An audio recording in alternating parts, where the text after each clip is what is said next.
When will we get over ourselves enough to stop oversharing and start living for us, not for everyone else? Because that's what it looks like from my point of view. It looks like you're living for the sake to share it with the world rather than feel this moment and take it in for all that it's worth.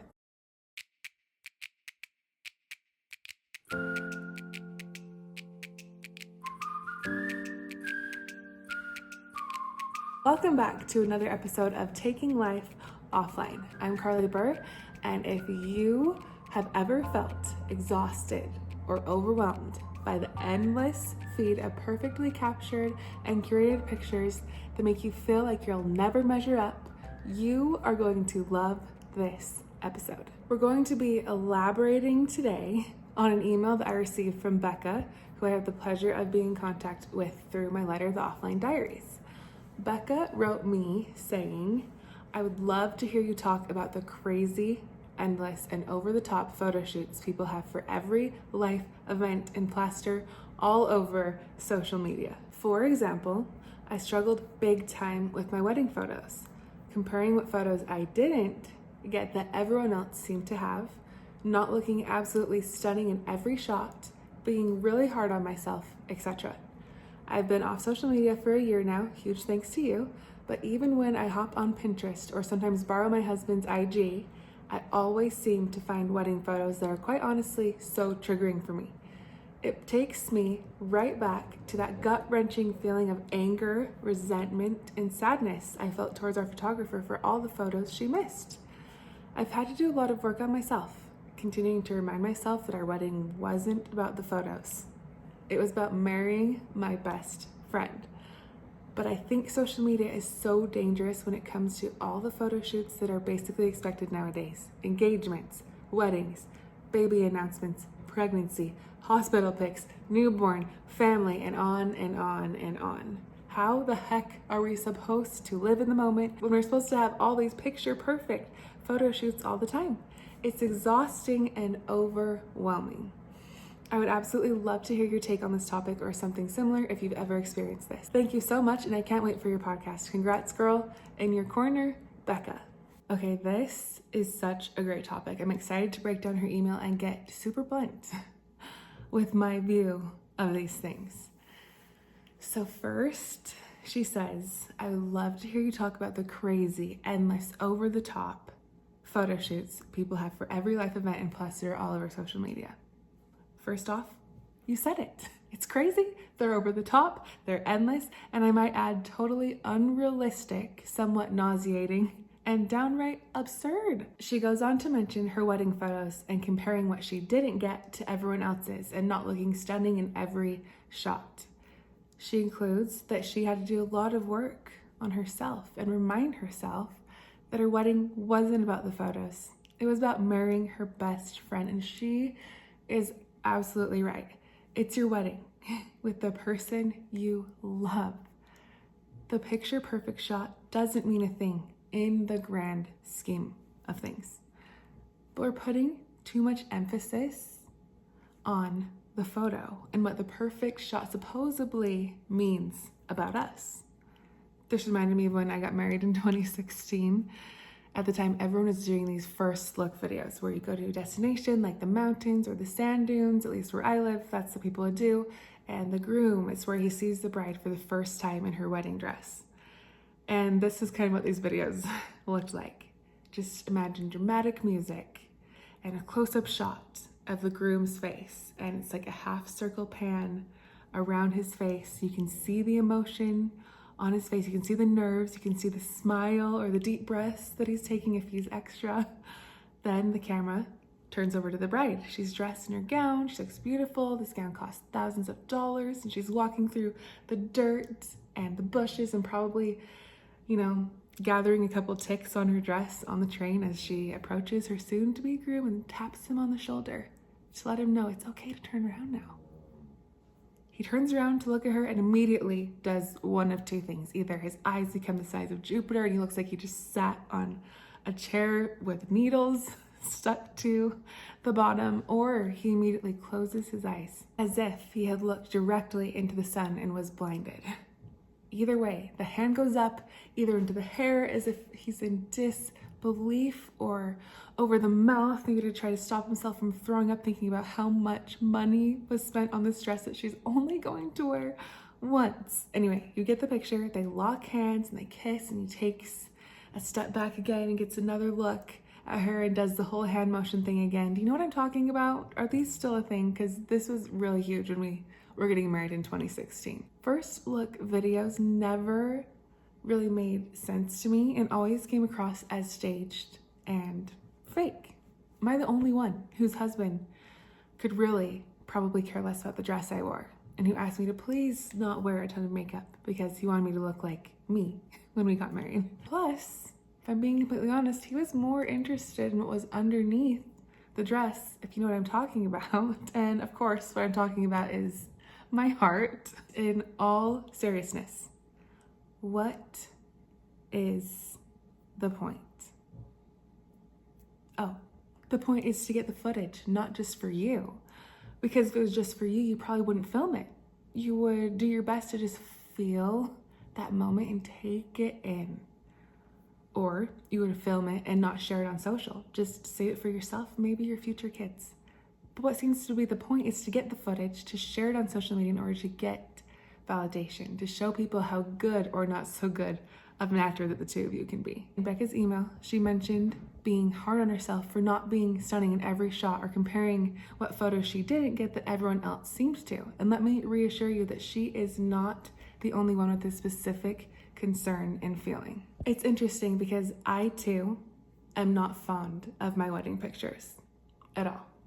I don't like them, but I'm over that. I didn't let it bother me because when we got closer to our wedding date, I was about ready to just pull the plug on all the little details and all the little things that we had to get ready for this big day that was really just supposed to be about us. And so all these details, they kind of just stopped mattering the closer we got to getting married, because I was excited to finally live with my best friend and start our life together. And the rest of the things in the pictures, that just didn't matter. However, I know people personally who have spent extra money to do things at their wedding solely for the pictures, so they can then go and share them on social media. The perfect photo just means everything to these people.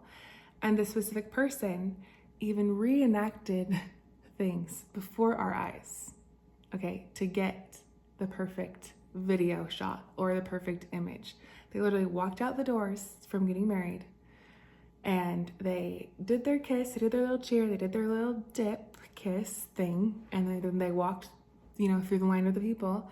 And the next thing I know, like 30 seconds later, they're coming back and redoing that exact moment. So they redid the moment because I don't know what happened. I don't know if someone said this didn't look quite right, or if they were like, I don't like the way that I did that, but they redid the whole thing. So the picture or the video could look better, could look more perfect, but that wasn't even the authentic moment. I just wanted to scream.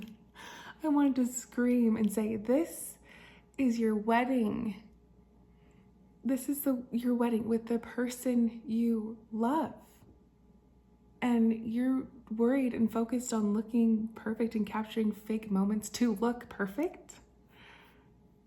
The picture perfect shot doesn't mean a thing. It doesn't paint a picture to the success of your relationship or what your marriage will be. It doesn't even mean you guys are happy together, no matter how it may look in the photos. And sadly, guess what? Picture perfect photos aren't the way to a fulfilled, peaceful, happy life. Putting too much emphasis on these things is the road to misery, never measuring up, and missing out on really feeling what should be these incredible events and moments in life. Which brings me back to Becca's email where she says, how are we supposed to live in the moment when we're supposed to have all these picture perfect photo shoots all the time? It's overwhelming and exhausting. Yes, it is. I remember when I had Instagram. This was the summer of 2015. My husband, then boyfriend at the time, we moved down about 3.5 hours south from our home to go to a little college for the summer and just honestly to get away from our life up here for a little bit. And there are specific memories I have of when we visited this gorgeous canyon that was down there. We drove down this canyon, we got out, we walked around and spent some time just exploring there. But what I remember most from this specific day was taking the picture of us in the canyon because this canyon, you can just imagine, it was just it's a small canyon. You just drive straight through.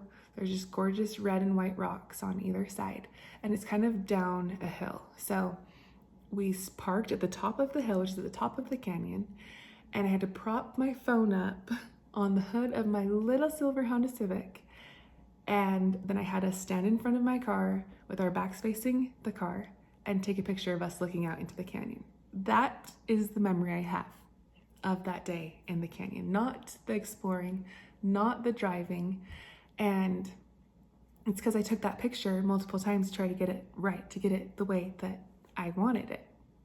And I spent so much time doing that. And then I don't even remember where we went after, what we did after, because I was probably already working on getting the picture posted up online. It's sad that that is what I remember more than the moment. And it's not a very fun memory, honestly. And it's not the way I wanted to remember my life. When I think about the other times, like when we took this little Honda Grom scooter that we had down there, we went out for a night ride because we were living in the desert. So during the day, it was 100+ degrees. And when the sun went down, you waited a few hours and it cooled down to like maybe upper 80s, still pretty hot. So we went out on this night ride and we end up running out of gas because come to find out the gas meter on our little scooter was broken. So it showed we had gas. Clearly we didn't because we're clear out in the middle of nowhere in this commercial building area, and we just died. The scooter just died out there. So we were like, oh shoot, we don't have our phones. We don't have a wallet. We have nothing. So we pushed the scooter to the nearest gas station, left it there, and then walked home because we had no other choice. It was like 11:30, midnight, and there weren't a lot of cars on the road, but I remember every little cockroach that was skidding across the road that I was trying not to crunch on, and I was probably screaming and being a total embarrassment like I am with bugs always.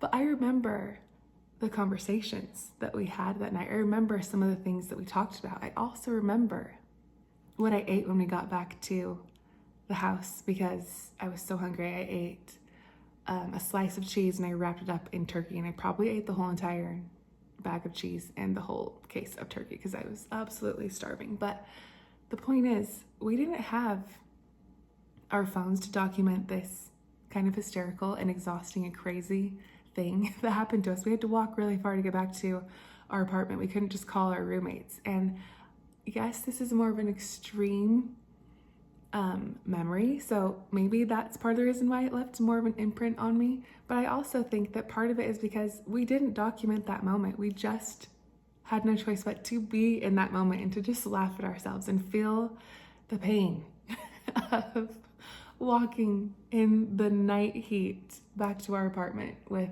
no water and no help and just having to deal with it. But I remember that memory, and that is how I want to live my life. I want to remember the moments like that. I don't want to remember the documenting of the moment. I want to remember the moment.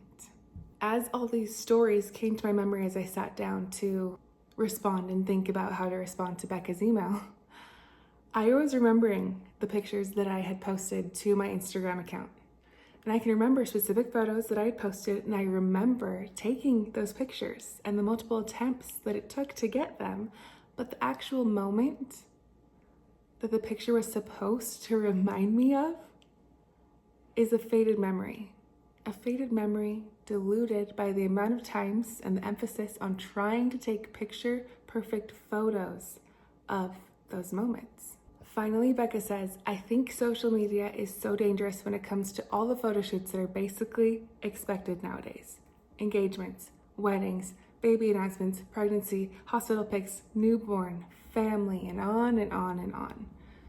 We were at a 1-year-old's birthday party a few weeks ago that had a reptile show, a bounce house, a ball pit, little rocking horses for all the little kids to play with, catered, beautifully packaged food that was from this cute little French bakery and a photographer to capture it all. And honestly, you know what? To each their own. Some people love to throw parties and celebrate their kid that they love so much, and I get it. I have 2 baby girls that I literally do anything for. They mean the world to me, but I can't help but to wonder if gender reveals, photographers, first look videos, all these things would exist if social media weren't around. Maybe they've always existed and we just never knew because there was no way for people to share. But now that there's a way for people to share, we know about them. I don't know, but I think the pressure, the expectation, the selfishness of it all has gotten out of hand. And there it is. There is how I really feel about it all. I think it's all pretty selfish. On the surface, it may not appear that way, but when you really think about it, we live in such a time where one's self-worth rides on likes, external validation, the ability to curate your profile to shape how you want people to perceive your life to be. So if how you feel about yourself is only as good as the last big event in your life that was, mind you, captured beautifully, or as good as the reaction to your latest posts, of course, you're going to look for every chance you can to document and share certain parts of your life so you can get your hit, so you can feel good for a while, so you can feel seen. Feeling seen is a necessity. We all need that out of life, but when you're getting seen at the expense of your values or your true self, or not realizing how it may affect others, you may want to reconsider how you're fulfilling that need to be seen. Why do you think everyone out there needs to watch you find out what gender you're having after you find out you're pregnant? Let's go even further back. Why do you need to film yourself finding out you're pregnant, literally taking the pregnancy test, waiting to see the results, filming yourself and your reaction, then to film your spouse's reaction, to then share it with the world? No, not to look back on this later for yourself, but to let the world in on your most special and your most intimate moments. I mean, whatever happened to privacy, sacred moments? You know, I'm shocked these people aren't also sharing a selfie from the sheets before doing the deed. I mean, at this point, I would not put it past them. And why, if not for selfish reasons, personal gain, or external validation, why do you think when you read your vows at your wedding, or you had your first look, or you brought another precious human into this world, why must these moments be shared? Why isn't enjoying that private, personal, intimate moment enough? Why must we post and share this with the world? When will being here in this moment and not sharing it with the world be enough again? When will we get over ourselves enough to stop oversharing and start living for us, not for everyone else? Because that's what it looks like from my point of view. It looks like you're living for the sake to share it with the world rather than feel this moment and take it in for all that it's worth. And after hearing this, people will say, well, I want my family and my friends to know about these things. And yes, okay, obviously you want to share these exciting things in your life with these people. But you know what? A phone call, a group text, a FaceTime, an actual get together with the people who actually matter will suffice. Somehow that's not enough these days. We need more. So at what point will we have enough? When will the likes wear off? The external validation doesn't validate you in a way that's fulfilling and lasting. When do you decide you've had enough? As Becca says, it's exhausting. It's overwhelming to try to live up to these expectations online. And guess what? You don't have to. If you're feeling overwhelmed, if you're feeling anxious, overstimulated, if you're feeling like you can't keep up, if you're feeling tired, you know you don't have to stay on social media. You absolutely don't have to. It should be completely normal to hear about people leaving social media because it's a hard place for more people than I think we know. It's just whether they're willing to admit it or not. But give yourself the space the distance that you feel you need from social media if you feel you need it. Take a month or 2 or 3 or forever if that's what your soul needs and is craving. Don't starve yourself of your life. Don't settle for conforming or living in unnecessary pressure, overwhelm, stress, or annoyance. Take your life offline if you feel the call. It's okay to take it slow, but nothing will change unless you do.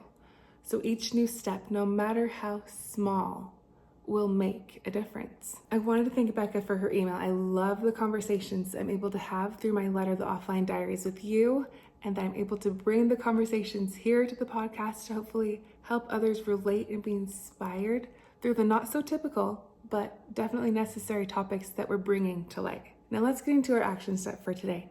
I challenge you to do something noteworthy, do something exciting, go somewhere beautiful, and don't document it. And especially don't share it. Just feel the moment, take it all in and close your eyes. Awaken those senses that haven't gotten to be active in a while. Create a memory that will last with you in your mind and that won't be diluted by the memory of trying to capture the perfect shot of that moment. Feel the difference of intentionally living in the moment. I have a feeling you are going to love it. I hope you accept this challenge today and you make plans to do something you would typically document, but leave that pressure aside this time. Thank you for listening today. If you enjoyed this episode, please take a few seconds to leave an honest review so we can help the people who need us find us on this path less traveled. Thank you so much in advance. I appreciate you very, very much, and I will catch you next Monday.